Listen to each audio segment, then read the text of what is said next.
Hello, everybody, and welcome back to the headlines of the week in pro wrestling from Kayfabe Central. I am your host, Josh. As always, it is. I was gonna say very late. It's only 11:15 p.m. and for me that's sort of early.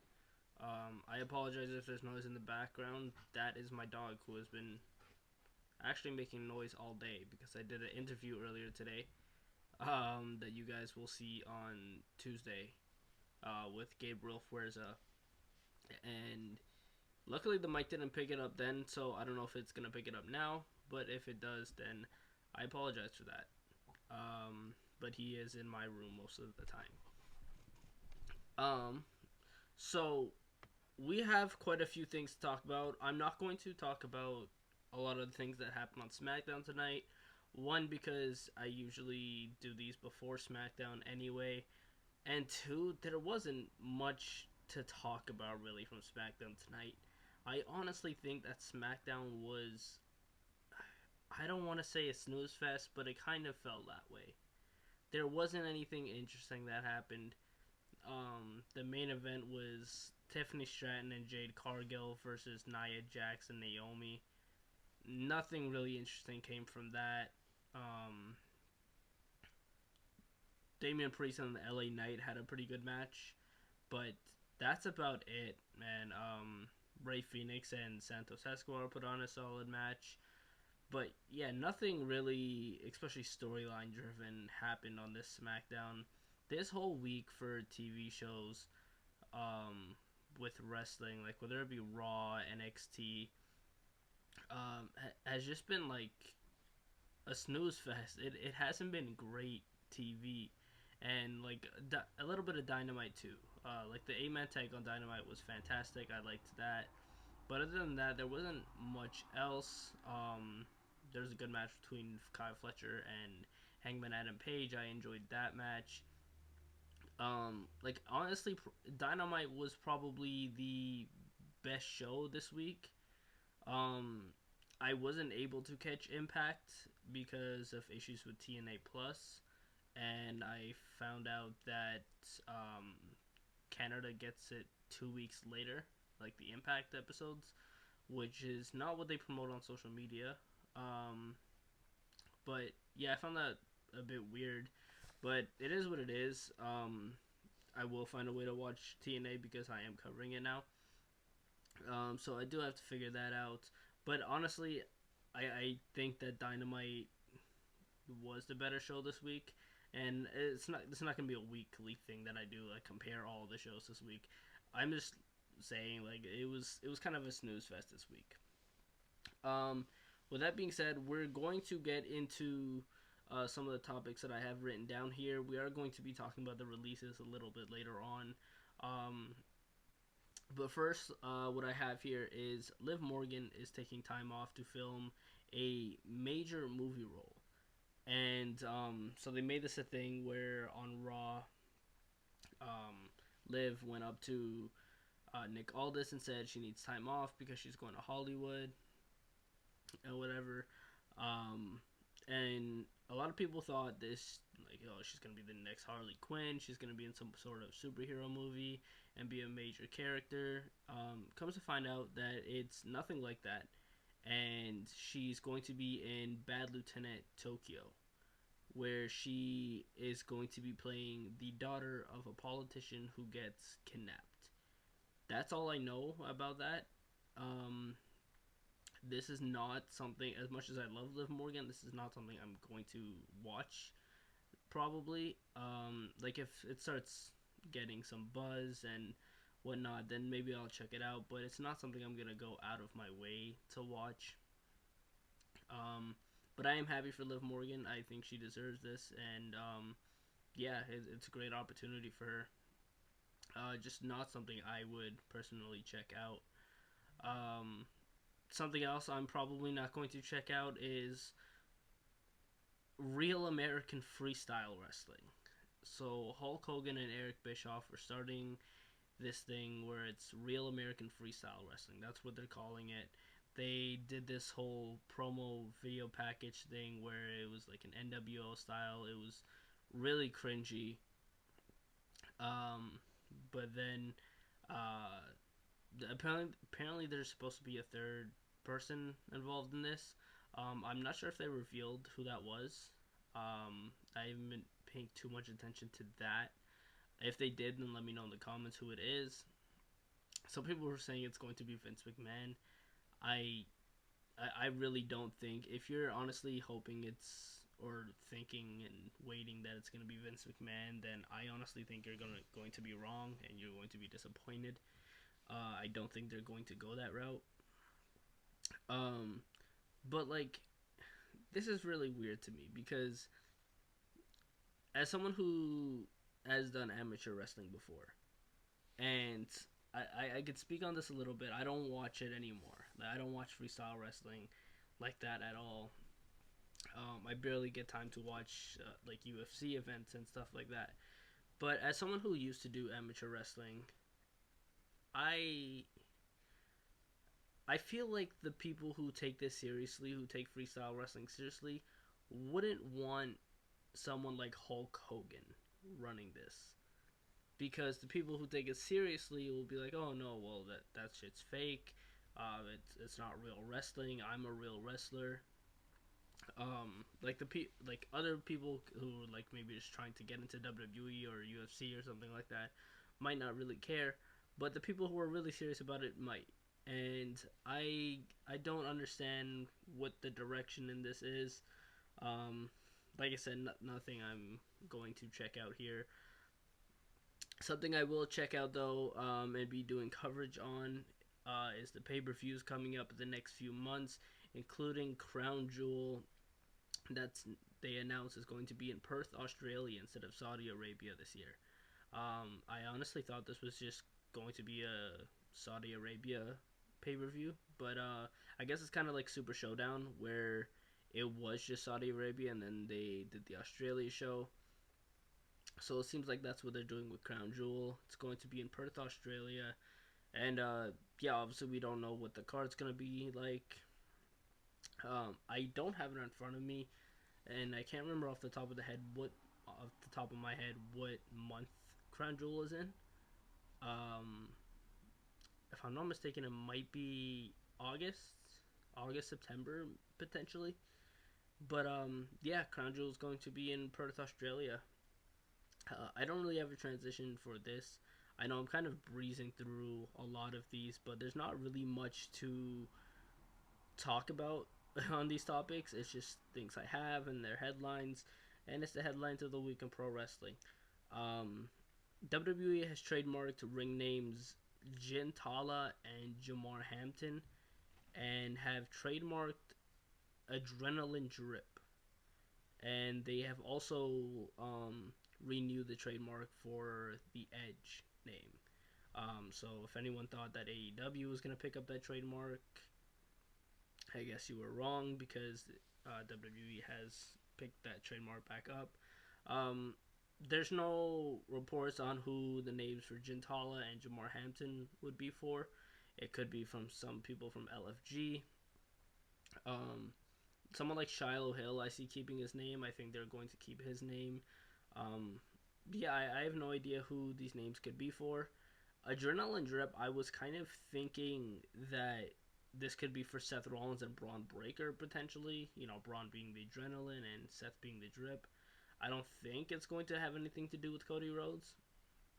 Um, I know that Seth and Braun are technically like a faction and like not a tag team, but unless they make them a tag team kind of thing and give them a name, um, so yeah, I see it being that. Um, Speaking of trademarks, Wardlow has trademarked his own name. Not really sure what this means. If this means he's, planning on leaving in the future. I'm not sure when his contract is up or any of the extents of his contract. Um, or if this is just something he's doing for himself in the future. And, this could be a really good thing for him.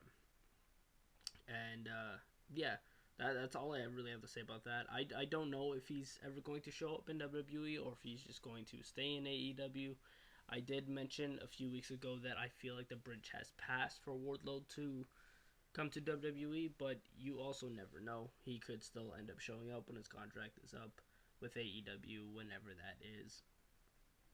Um, Speaking of, leaving and joining companies, EJ and Nduka is, I don't even know, I might have botched that name, but EJ and Nduka is done with All Elite Wrestling, AEW.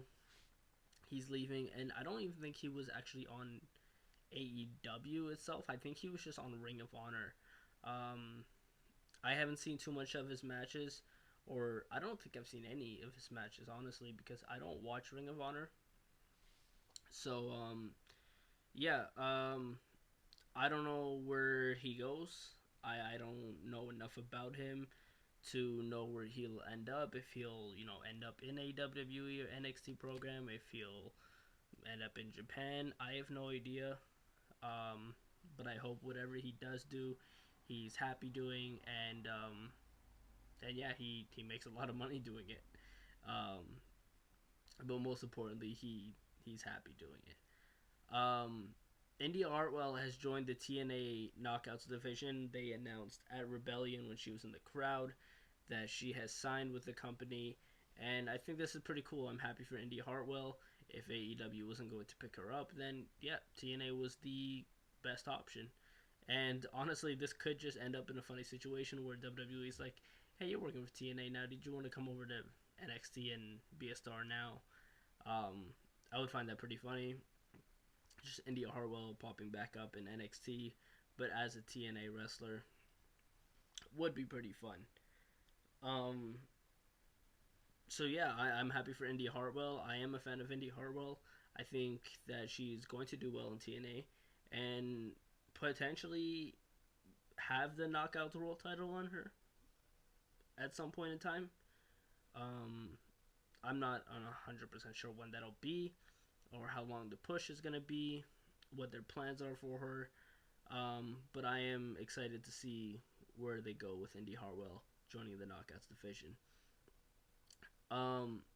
What I do not enjoy seeing is people losing their jobs. And we have gotten to the point of the podcast where we are talking about the WWE releases. Um, so WWE released a lot of people today.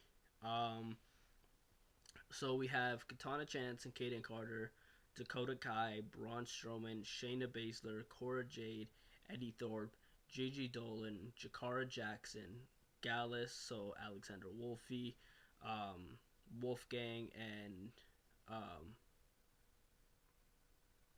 not Alexander Wolfe. Wow. Mark Coffey and Joe Coffey. I don't know where I got Alexander Wolfe from. And Wolfgang have all been released. Gallus and Oro Mensah have all been released. There's been nobody else as of yet, as of this recording, that they have announced to be released, and this makes me really, really sad, honestly, because I am huge. It makes me sad for all of them. I'm never one that's going to come on here and ever advocate for someone to lose their job. And if you think that's what I do, then you are completely wrong. I am here to give my opinions on this stuff. But at the end of the day, it does really suck for all of these people that they lost their jobs today. Um, but the ones that shocked me the most and really hit me was Cora Jade and Dakota Kai. These are two women that I loved watching. I am huge fans of. I love Cora Jade and I love Dakota Kai. And I know Dakota Kai got held back by some injuries, but I really think she still had it in her. I really do.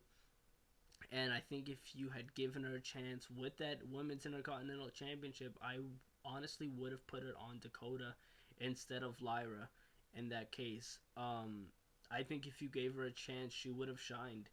And the same thing with Cora Jade. She never made it out of that. Made it out of NXT. She never got called up to the main roster like I was hoping she would, and that really does suck.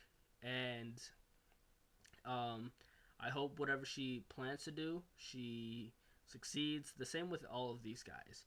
Um, yeah, some of these were pretty shocking to me, and a lot of these were shocking to me.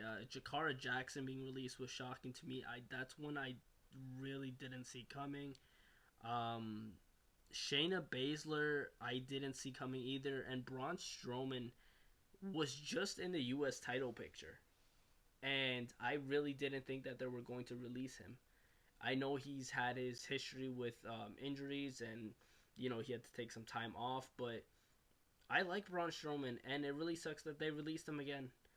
Um, Shayna Baszler is somebody else that I think has a lot of potential, and uh, again, hopefully, if some of these people want to continue with wrestling, like if Shayna Baszler were to continue with wrestling, I hope she finds whatever is best for her. Whether she goes to AEW, whether she goes to TNA. I can see a lot of this talent that got released today going to TNA. I can see someone like Gigi Dolin going to TNA. I could see someone like Cora Jade going to TNA. I could even see Dakota Kai going to TNA. Shayna Baszler I can see going to AEW. I think she would be showcased a lot there. Um, I'm not sure about Katana Chance and Kayden Carter. Um, I've and again, I'm not advocating for anyone losing their jobs, but I've never really been able to get behind Katana Chance and Kayden Carter. I was never one that got behind them, and maybe they just weren't showcased enough, which they really weren't. They weren't on TV a whole lot. Like back in NXT when they were in NXT, they were on there a little bit more. But since the main roster call up, which was years ago now, they rarely were on TV. They held the women's tag titles. I can't remember how many times, but yeah, it really does suck that these guys lost their jobs, and some unfortunate losses here. Um, like Cora Jade and Dakota Kai really hit for me because those are two women superstars that I absolutely love watching on TV. Um, and yeah, Jakara Jackson is another one that caught me off guard, just because they just had them, in so many loops with the NXT. Sorry, with the women's tag titles, with the TNA Knockouts tag titles, they had that. But I guess now it shows us why Meta-4 broke up, and all went their separate ways. They were planning on releasing Jakara Jackson more than likely on Tuesday. Um, I assume Lash Legend just breaks out on her own, whether it still be in NXT. Maybe she gets called up to the main roster eventually. Noam Dar's the Heritage Cup champion, and Oro Mensah is now released. So, yeah, really does suck. I liked Meta-4. I think Meta-4 was pretty cool, but yeah, honestly, it's a really shitty thing when wrestlers lose their jobs here, and especially like a wrestler that you love watching and then gets released. So I'm hoping I see a lot of these guys on TV again eventually, whether it be AEW, TNA, or wherever it is. Um, but yeah, that's all I really have to say about the WWE releases. No more releases as of yet. I'm hoping, for people's job's sake, that's it. Um, we also had Ryan Popola released from WWE, which also sucks because he had so much passion for WWE, and it's like you would think like this guy, people like that would do anything they were asked, and it sucks that people like that also get released. Because yeah, so maybe he finds somebody else in wrestling if he wants to do that, and yeah, we'll see where all these people go. Um, but speaking of going and leaving, Mayu Iwatani is leaving Stardom for Marigold, and from what I'm hearing, Marigold is just like pit stop before WWE. So yeah, maybe they go to WWE here, and I can see them going to NXT. Um, yeah, I don't have much else to say about that. I'm not really too familiar with their work. I don't really watch any like Japan wrestling or anything like that. So, but it is a headline, so I threw it in there for anybody that is interested. And if anybody does have more interested, any more information on stuff like that, then go ahead and let me know in the comment section below. Um, so this here is something else. And it's funny, but it's also so stupid. Mercedes Moné is charging $99.99 to fans. Very limited amount of fans to be texting buddies with her. And when I saw this, I was in shock. And look, I'm a fan of Mercedes Moné, and she's great in the ring. She's a great wrestler. But why does this need to happen? Why is she doing this? And the people that are going to buy into this is going to be older people. It's going to be people in like their 40s and maybe pushing 50. And there's going to be a lot of inappropriate messages being sent to this. And it's not even going to be Mercedes talking. I guarantee you it's not going to be Mercedes talking. It's going to be an intern she hired or AI, and someone could go up to her at a signing and be like, hey, remember I texted you this about my favorite TV show? And, she could be like, oh, well, yeah. Just pretend she knows. But yeah, that's a very strange topic there. Yeah, if anybody does this, I honestly hope that you go to therapy because this is bad. And I really do feel bad if anybody, especially my age, is signing up for this because there's no way you are putting $99.99 into texting an intern of Mercedes Moné. But yeah, in terms of the weekly stuff, like Zelina Vega won the U.S. title. I'm really happy for her. Amazing TLC match on SmackDown last week. Definitely should have been on WrestleMania. I wrote down here that Seth Rollins' faction is not getting booed, and I feel like that's starting to become a problem with WWE heels like John Cena, Rollins, Breaker. None of these guys are getting booed because heels are interesting. They have an interesting character dynamic, whereas baby faces are like sort of bland. So yeah, I feel like that's gonna end up being a problem. For some reason, we have Jey Uso versus Logan Paul at Backlash coming up. So it's not the direction I would have went at all. We have Gunther versus Pat McAfee. A lot of people are saying this is just setting up Gunther versus Goldberg. Again, this is not something I had in mind for Gunther, and not something I would book for Gunther. I honestly would have had him retain at WrestleMania, actually. So, yeah. Next week on NXT, there's going to be a 25-man battle royal featuring LFG talent, Evolve talent, and TNA talent. Now, there was no TNA talent advertised on the poster, but TNA talent could show up. But yeah, other than that, I kind of really skimmed through this. I did still try and talk as in-depth as I could about these things.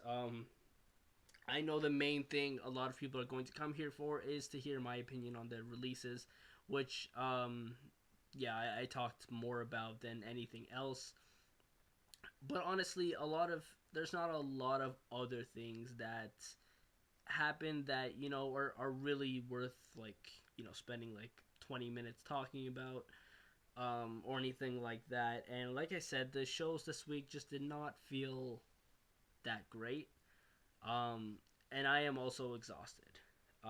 This week has just been exhausting, and I can't wait to just go to sleep. I do think Collision is live tomorrow, so I might have to do coverage for that. Um, so, yeah, but other than that, that's everything that I have here for the headlines of the week in pro wrestling. If there's anything that I'm missing or anything you want me to touch on or anything you want to add, go ahead and comment down below. Make sure you subscribe, like I said, just comment, hit the notification bell so you're up to date with all the videos, podcasts, and interviews. I have a few interviews coming to you. I've reached out to a few other people for interviews. I sat down with Gabriel Fuerza today for an interview, and that's going to be coming out. I'll probably announce it on my Instagram, so go follow me on social media. There's a good plug for you. Go follow me on Instagram, Twitter, or X, and all that good stuff. Go ahead and check out the Kayfabe Central website for all my predictions. My Backlash predictions will be on there. I will also have a podcast for that next week. All that good stuff is on the website. And yeah, a lot of my updates go on Instagram. I tend to instinctively post updates on Instagram faster than I do on Twitter or X. I call it both. But you guys know what I mean. So, but go ahead and follow both of them, and you guys will see updates on when the Gabriel Fuerza interview is going to be dropping. I'm going to announce when it's going to be dropping tomorrow, potentially. So, and tomorrow I'd have another interview that I'm sitting down with, and that one's going to be an in-person interview. So, I am excited about that one. But that's enough rambling for me. I need to edit this and then go to sleep because it's been a long week. So I hope you guys have a great night, and like I said, like, comment, subscribe, hit the notification bell, and I will see you guys on the next one.